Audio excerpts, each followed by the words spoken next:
We've already talked about our mind being different last week, right?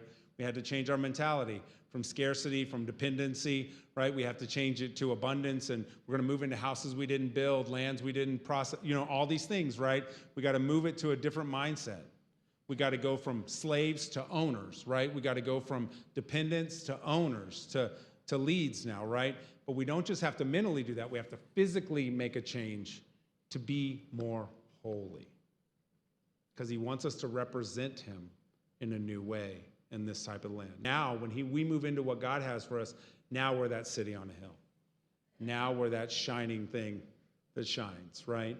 And everybody's going to see and everybody's going to know. And so there's the rule is that when we go into it, we have to make a change. I went to a conference earlier about the Ark of the Covenant, and they were saying, why did he say 2,000 cubits, which is like a half mile? How come the Ark has to be a half mile in front of him?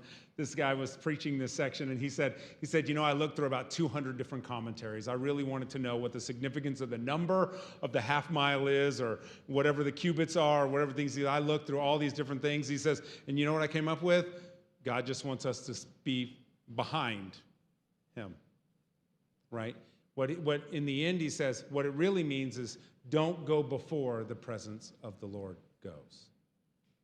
Let the presence of the Lord go into this session for you, and you come behind it.